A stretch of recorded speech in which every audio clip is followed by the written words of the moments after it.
clear, green is green. Tapos sa blue, same din naman sir, blue is blue tayo. Red. Ayan. Klaro naman siya. Sige. Vibration, hawakan mo lang dito sir. Okay, ulitin natin. Okay sir, working. So touch panel, try natin yung mga touchscreen niya kung gumagana. Ayun pala yung test. Po sir, ito kasi yung ginagawa ko kapag meron tayong nakitang problem, agad-agad nating mapapalitan. Kasi kapag nauwi niyo siya tapos may problem sir, kay service center kayo dadaan. Hindi na dito. Po. Meron sa Nueva Ecija yan. Meron naman sir, sa mga malls doon. Or pwede natin i-search sa Google, type mo lang service center Samsung, lalabas na. Or dito mismo, meron tayong Samsung 321, lalabas doon. Sige, okay. Speaker, kasi dito mo ina-adjust yung shutter speed. Ayan. Pwede. Pero pagka ibinalik ko sa normal, normal pa rin. Oo naman. Pag binalik mo dito, ito yung naka-set up na, yan na talaga. Na automatic. Sige. Sakto. So dito, main camera yun yung nasa gitna. Ito namang isa na ito sir is ultra wide lens. So yun yung sa taas. Tapos sir, si 3 times optical, siya yung nag-move yung lens. Ito yun. Nag-move yung lens niya papalapit sa subject. Kaya mapapansin natin hindi siya nagiging pixelated. Si 10 times naman, ito naman yun sir. So nagko-combine yung mga lens na yun sir para ma-reach yung 30, 10, 30, and 100 times. Ayan, yung 100 times. Meron kang guide dito, sir, sa taas. So, diyan mo siya titingnan. For example, yun. Pag nag-yellow yan, sir, big sabihin, kan mo na. Ayan na, pwede mo na i-capture. Kumbaga, Ay, stable malinaw na siya. pa rin, ano? Kanina parang blurred siya. Inaayos siya ng, kumbaga, hardware and software support. Nagtutulong sila para maging mas clear. Ayan. So, tingnan natin yung nakasulat dito. So, malayo kasi siya. Medyo hirap ng basahin. Pero dito sa lens natin, Ayan, galing, ano? naging mas Kuha pa malinaw. rin, ano? Sige, sige. Mas okay to sir, outdoor yung 100 times. Pagka maliwanag. Nakikita mo yung mga aeroplano, ang malapitan, pwede. So yun, camera sa back yun, sa front naman niya, meron tayong 40 megapixel. Auto wide sir, pag na-detect ng dalawa. Lalayo ko lang. Automatic na siya. Automatic. Sa portrait, maganda to, gawin mo siya. Maraming mga additional effect once nag-capture ka sir. So, yung result sir, meron ditong naglo-loading dyan. After nyan, so change background effect. Pwede mo siyang adjust, mas blur, or palitan mo ng Ayun pala yun, sa studio. isa. Meron siyang high and low kimono. May backdrop na rin tayo dyan. Color point or yung big circle. So, big circle is pwede mo adjust yung level ng circle. So, parang DSLR yung kuha. Ayan. Into na dalawa, spin and zoom. Ayun. Yan for portrait. Back and front yan, same lang naman sir ng function. Ayan. Hindi, paano kung yan, normal lang, okay lang yan. Pag normal, dito tayo sa photo. Ayun. Yung sinet ko na yun, mawawala na doon. Yung sinet mo kanina. wala na yun. Sa more yun eh. Pero pag bumalik ka dito, Okay na. Hindi na siya yung mapapakialaman. Ayan yung automatic, kumbaga. yan yung auto setup niya na hindi na kailangan Kahit ano, i-adjust. hindi na. For video, baka magamit mo rin sir. Sa video kasi natin, meron tayong auto framing. So, si auto framing kasi kinikip ka niya into center frame. So, hindi mo na kailangan mag-adjust kahit mag-move ka sir sa palayo. Ilalapit pa rin sa'yo. Saan yun sa? Auto framing. Pag tinap kita, sa center ka na. So, susunod siya sa'yo for auto framing. Ito yan sir. Pipindutin lang yan. Pero pag normal, ganyan lang. Pag normal, ganyan. Papalayo talaga. Hindi na siya susunod. Pero yung video niya hindi hindi magalaw. Hindi. Maganda yung Wala ka video nang i-adjust stabilizer. doon? Wala ka nang i-adjust? Wala na. Ang gagawin mo na lang for video, sa back kasi gumagana yung ito, vibration. Super steady. Pipindutin ko yun. For super steady, kung mapapansin mo, kahit na gumagalaw ka, Yun pa rin. nasa sasakyan, lagay mo na siya sa kotse sa harap. Pwedeng maging camera siya. So, napaka-stable niya. Hindi siya... Pipindutin pala automatic pag gusto. Pero pag ayaw mo, yan. Ayaw mo regular one. Ayun. Sige, sige. Mapapansin mo, medyo yung... Pero pag pinindot mo to, Ayun. pansin mo sir, parang yung mga action camera. So, yun siya. Yun lang. Yun lang. Sa more naman, yung ibang features like night mode, automatic naman Ayan, yun. alam na natin yan, di ba? Yun, very common na yun eh. Itong isa, Ano naman yan? Gusto mo sir mag-vlog, ayan. Yun nakikita ka, pati harap. Dual recording, front and back, sabay sir. So adjustable din yung... Saan pinipindot doon? Punta ka lang sir sa more and director's view. Director's view. Ayan. So director's view, ibig sabihin start. sir, ikaw sir yung nagpo-control sa level ng angle niya, like ultra wide, wide, and 3 times zoom. Ayun. Before kasi ginaganon pa natin, ano. So dito, pindutin lang sa baba, i-record na siya. Pwede mong baligtarin din, mas malaki yung sa front, sa likod, or o kaya naman yung window split, yan. So, hati siya. O kaya naman yung sa likod lang. Ayun, pwede. Okay na. Yun lang. Oo, yun lang. Sa camera, yun lang. Tapos, portrait video. So, pwede rin natin magamit. Pag naman yan, sir, gusto mong ma-blur yung background while nagbe-video, and papalitan mo yung background. Siya yun. Portrait video. Ayan. So, kanina portrait photo. Ito, portrait video. Yung iba naman automatic na yan. So, once na-detect na sir ni device na madilim, nagsasuggest siya ng night mode. May lalabas lang ang kusa. Opo, sir. So, yun yung 3 times, 10 times, 108 MP main camera, ultra wide. Ito sir, ang nagagawa nito is para siya yung nagme-measure between lens and subject. Example sir, gusto mong picturean yung sobrang liit nito ng malapitan. Ayan. So, automatic magpo-focus siya sa ganyang kalapit. So, imagine sir, yung sobrang liit na yan, Napalaki niya. picturean natin ng ganyan. Ayun, ganda. Automatic na yun, wala na sineset up. Siya yun. Siya yung nagko-console doon. Wala na akong pipindutin. Wala na sir, automatic na yan. Iti-test na lang natin naman sir yung S Pen. For S Pen sir, hindi lang siya basta pen, connected sila Bluetooth. So magagamit natin ito as a camera controller or clicker. So long press lang natin, default niya is camera. So turn on natin ito while using, ayan. So single press to capture, meron mga air gesture siya. Pwede na itong pang mo, pang clicker. clicker. So for example, so click natin dito. And may mga air gesture siya tinatawag na pag naka-hold, swipe from right to left to change to portrait, back naman for photo, and slide down mo lang siya or up para mag-change between back and front. Tapos isi-switch ko.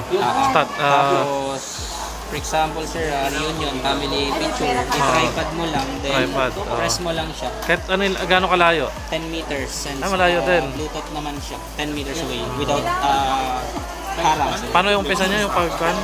I-on? Ito, long press. May button dito, long press lang natin. Sige. Ayan. Tapos single press to capture. Press lang natin yung button. sige. So, i-on ko rin yan dito. Nandito yan kay Air Action. S Pen Air Action, add natin, done. And details. So, ito yung ginamit natin. So, yung ganito po habang nakapress is back. Ayan, home, recent, and screenshot or screen capture. And then, yung iba naman for media, take a picture single press, play pause single press din for music, double press to play next trap, triple, so wala siyang triple press. So, yung habang camera lang, take picture. Single press lang. Single press lang. Tapos play next, volume up. Yung arrow up na yun, habang naka-hold sir, gaganon mo siya. This app doesn't support it, so hindi siya music. So play next track, pwede rin ganito. Or background previews, down. So yun na yun. Marami palang gamit na. Oo, yung pen. Tapos maganda rin to pang sign ng documents. For example, merong documents sir. I-press mo lang, tapos i-ganon mo lang sa screen. So pwede mo nang pirmahan to. Ayan. Tapos download and save, nasa gallery na siya. Automatic. Ayun. Pwede mo na i-send kay sa email. Tapos sir, meron tayong Air Action press shortcut. Nandito yung create notes. So for example, create notes dito, pwede ka na agad magsulat. Nagde-demo mode pa siya. Got it. Yan. Very smooth yan. Like para ka nagsusulat sa tunay na ballpen. Kasi 2.8 milliseconds na lang siya. And 4096 yung level pressure niya. Bukod doon, meron din tayo dito na screen write. Yun yung ginawa natin kanina. and mga doodle, pen up for mga drawing, pwede rin siya. Pwede ka rin sir kumuha ng apps pala dito sa gilid. Meron tayong edge panel Ayun. na pwede natin ilan Hindi katulad ng iba pababa. Siya naman paside. Paside naman. sa mga application. For example, gallery, and mag-add ka ng calculator, drag and drop mo lang dito, dual screen siya. Ayun. Pwede ka pa mag-add ng isa sir, drag and drop Ilan yung sa kaya gitna. niya dyan? Ilan? Dalawa, tapos Dalawa. isang floating icon, floating application. Tatlo. Mm-mm. Ah, Boom, para mawala siya. Ayun. Sa pen naman, pag pinasok mo sir, push in pull lang, push for lock, ah. and push ulit for unlock, and pull mo na lang siya. Saka. Sa charging sir, naka-indicate din dito na super fast charging siya using 25 watts. Ayan. Ayun. Super fast. Pag naging fast charge lang yan, 15 watts lang yan or nag-below 20 watts ka. Dapat super fast. Super fast kapag 25 watts and above yung gamit mo. And dapat cable lang nito. May ibang cable kasi na hindi compatible dito. Sir, okay naman yung adapter natin and cable.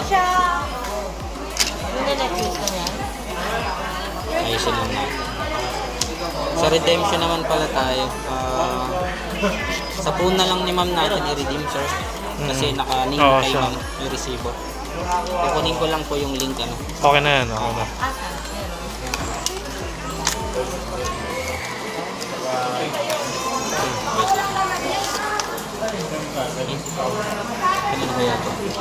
Ayan, ito yung kinuha ni sir, drop tick. So drop tested. Ito yung 13 feet 4 meter drop tested. So Magkano matibay yan? siya. Ito yung 1895. Oo. Tapos matibay. Polycarbonate ba? Polycarbonate yung ginamit. Siya yung hindi naninilaw sir.